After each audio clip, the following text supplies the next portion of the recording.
Kita semua sekarang hidup dalam norma baru dan antara komponen yang paling penting tidak asing lagi bagi kita semua adalah pemakaian pelitup muka setiap hari. Kita diwajibkan memakai pelitup muka bukan sahaja untuk melindungi diri sendiri daripada dijangkiti COVID-19 tapi untuk melindungi orang ramai daripada kita menjangkiti orang ramai. Pertubuhan Kesihatan Sedunia atau WHO menjangkakan 89 juta pelitup muka diperlukan setiap bulan sekarang dan penggunaan pelitup muka ada yang dijangkakan mencecah sehingga 129 bilion keping setahun.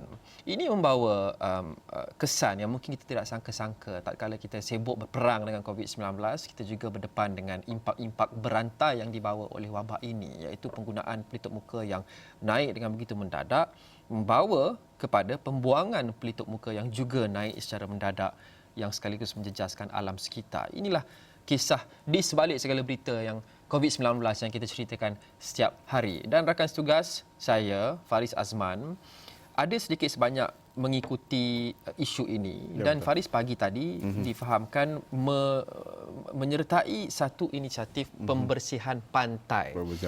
Yang sejak kebelakangan ini lebih kerap menjumpai lebih banyak pelitup muka berbanding dulu. Bagaimana pengalaman itu? Boleh ceritakan pagi tadi?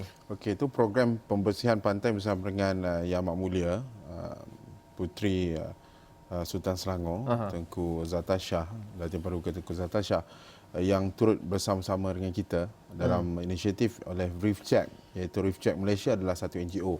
Jadi pembersihan pantai ini dijalankan di Pantai Murib pada pagi tadi. Bersama dengan Trash Hero di daerah Banting. Ini antara NGO dengan NGO untuk membersihkan pantai.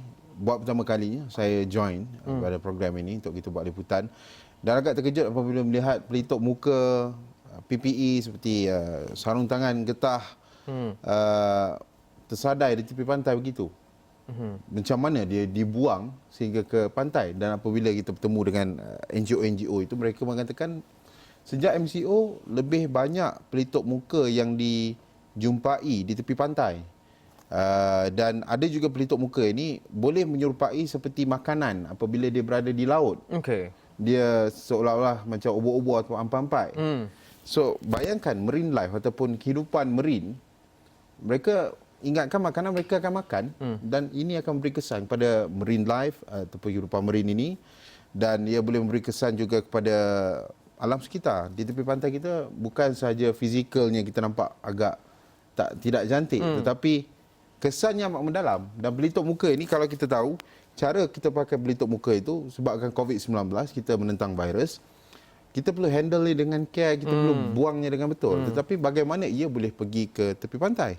Itu yang menjadi persoalan. Adakah mereka ini ataupun kesedaran kita hanya untuk memakai pelitup muka tanpa membuangnya dengan cara yang betul? Itu antara misterinya, kerana kalau kita lihat pelitup muka yang dibuang di tepi jalan, kita tidak suka melihatnya, tapi sekurang-kurangnya kita faham orang buka dan dia buang dan sebagainya. Tapi di pantai itu agak menarik, kerana kalau jumpa di pantai seperti dalam visual ini, maksudnya memerlukan orang itu memang buka di pantai, pergi ke pantai, buka dan buang di situ. Kerana dia tak ada sebarang saluran daripada longkang-longkang di bandar pergi ke pantai. Adakah banyak pelitup muka yang dijumpai oleh Faris dan pasukan ini pagi tadi? Boleh katakan ada pelitup muka dalam, kita tak kira lah berapa jumlahnya, tetapi di sini kita jumpa, di sana ada pelitup muka, ini ada PPE, glove dan sebagainya. Jadi macam NGO ni katakan, mereka lebih kerap setiap minggu mereka turun ke pantai setiap hari.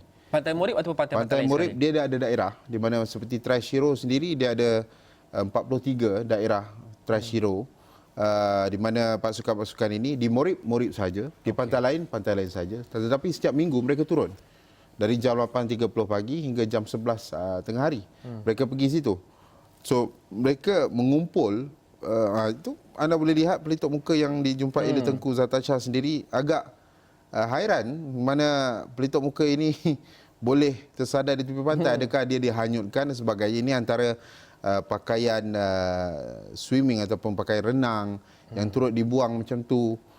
Agak pelik sebenarnya. Ini perlukan kesedaran yang agak mendalam oleh rakyat Malaysia, kerana ia akan memberi kesan ekosistem yang sangat dahsyat. Dan penduduk sebenarnya Lokman, penduduk mengatakan ada beberapa penduduk di situ di Pantai Murib hutan ataupun paya bakau yang berada di sekitar kawasan itu, sebelum ini kawasannya agak tepi pantai, tetapi setahun ke setahun hakisan itu berlaku, dan dengan adanya perkara-perkara ini, ia memberi lebih banyak hakisan dan mempercepatkan dia boleh sikit. mempercepatkan hakisan. Mempercepatkan hakisan, dan ia boleh mempercepatkan banyak ekosistem ataupun efek-efek yang boleh dilakukan dengan plastik yang is not biodegradable. Itu bukan plastik biodegradable. Jadi memakan masa berapa tahun, beratus tahun mungkin.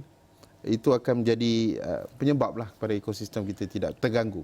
Ini antara kesan berantai COVID-19 yang sedih untuk kita saksikan. Betul. Bukan saja ia memberi kesan kepada kesihatan manusia, pada akhirnya dia juga memberi kesan kepada kesihatan alam sekitar dan juga haiwan. Betul. Ekoran pembuangan pelitup muka yang tidak betul. Tapi sekurang-kurangnya agak menyegarkan kita tengok sosok seperti Puteri Sultan Selangor sendiri, Tengku Datin Paduka Setia Zatasha, Sultan Sharifuddin Idris Shah turun padang dan menhantar satu seolah-olah mesej bahawa Tengku juga turun dan melakukan peranannya untuk membantu kita menyelesaikan masalah ini. Dan difahamkan Faris ada semenu membual juga Tengku berkaitan dengan inisiatif ini. Apa klip audio yang bakal kita dengar ni?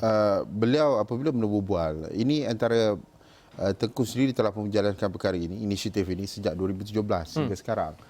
Bukan hanya di pantai tetapi coral dan sebagainya. Dan bukan saja sejak penularan COVID-19. Bukan saja penularan COVID-19, tetapi apabila MCO itu bermula, apabila COVID-19 itu ada, selepas MCO itu, orang dah boleh keluar, rakyat dah boleh keluar dan sebagainya. Pelitup muka itu lebih banyak digunakan seperti WHO katakan, 24.7 bilion pelitup muka setiap hari.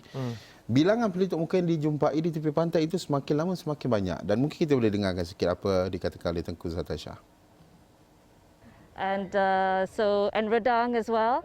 So it's important to do a beach cleanup because it's not only about prevention, but it's about raising awareness. This year I started the campaign No More Litter Because We Care. I realized there's a lot more growing litter since MCO, especially with the PPE gloves and masks. Is a new category on the Clean Swell app, and I have found a lot of masks on the beach today. So yes, it's important to do a beach cleanup, but also to be able to take care of our environment. Suka untuk kita tengok kita begitu kepimpinan melalui tauladan. Dan Reef Check antara yang menjuarai inisiatif ini. NGO Reef Check Malaysia ini ada NGO yang membuat perkara-perkara ini, inisiatif ini mengatakan bahawa setiap tahun penambahan volunteer itu ada. Tetapi penambahan bahan-bahan yang dibuang itu juga ada. Begitu juga dengan Trash Hero di mana mereka melakukan, ada mengatakan bahawa mereka tidak pernah melakukan perkara ini. Increasing of volunteer itu ada, tetapi bagaimana untuk tackle isu ini dalam long term, mungkin dalam jangka masa panjang adalah untuk kalau kita dapat menyemai kesedaran. Sekarang kita ada kempen seperti Tengku Zatasha katakan tadi, No Litter Campaign, di mana tidak boleh membuang sampah sesuka hati. Dan Tengku juga ada menyebut pelitup muka ini bukan hanya dijumpai di tepi pantai, di bandar sebelum kita katakan, di tempat makan kita boleh lihat ada orang buang begitu saja, walaupun itu adalah, kalau kita tahu secara SOP-nya, kita ada SOP untuk membuang pelitup muka itu secara betul kerana kita takut ada virus dan sebagainya. Jadi kesedaran rakyat itu perlu lebih disemaikan. Mungkin kempen-kempen, Tengku kata kempen, dan NGO-NGO seperti Trash Hero mengatakan bahawa perlu lebih banyak rakyat turun padang ataupun perlu lebih banyak program-program, kempen-kempen membantu mereka.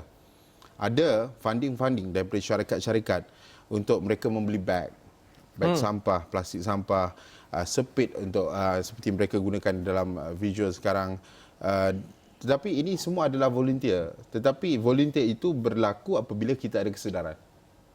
Itu adalah punca masalahnya. Punca masalahnya apabila kesedaran tak ada. Mencegah daripada mengubati, kita kagumi inisiatif Tengku dan juga individu-individu lain itu untuk melakukan perkara semua itu, tetapi impiannya adalah supaya mereka tidak lagi perlu melakukan semua itu. Kita cegah dari puncanya. Dan akhir sekali mungkin boleh Faris ceritakan pengalaman melibatkan diri dalam inisiatif seperti itu. Mungkin Faris ataupun saya mungkin boleh sertai sekali, tapi mereka ini sertai berkali-kali. Betul. Mula di awal pagi, beberapa jam, kemudian kawasan yang tentu agak besar dibersihkan secara manual. Betul. Bagaimana proses tu dari pagi sampai habis? Okey, prosesnya mula-mula kita akan tahu berapa kekuatan. Macam tadi kita ada lebih kurang 60 partisipan atau volunteer yang bersama kita. Sukarelawan ini datang daripada seluruh pelosok Selangor. Mereka datang kerana apabila kita katakan bahawa ada proses pembersihan, malah State Assembly pun adun di sana pun turut datang. Turut serta tadi? Turut serta. YDP pun turut serta. Jadi mereka-mereka ini apabila adanya program-program sini, Trash Hero juga yang kami jumpai, mereka mengatakan bahawa ini adalah satu kempen yang memberi semangat kepada mereka untuk terus bekerja. Bekerja demi negara. Ini adalah satu sumbangan. Ini Trash Hero yang berbaju kuning itu adalah Trash Hero. Okay. Dan yang cap kita nampak bertopi oren sebentar tadi, mereka itu adalah orang di Morib. Mereka adalah local people, orang tempatan. Mereka mengatakan bahawa perkara ini bagus dan harus diteruskan. Kerana hari ini sahaja sebenarnya, Lokman, 220 kilogram sampah termasuk pelitup buka dapat diambil di tepi pantai. Berat 4 orang. Berat 4 orang. Sangat merisaukan. Bagaimana 220 kilo? Dan Reef Check ada mengatakan bahawa pada tahun 2019 mereka berjaya mengumpul, kalau ikutkan 779.2 kilogram sampah di satu pantai. Bayangkan berapa banyak sampah yang telah pun dibuang oleh mereka ataupun orang yang mungkin kurang kesedaran mereka. Okey. Dan apakah impak dia kepada marine life.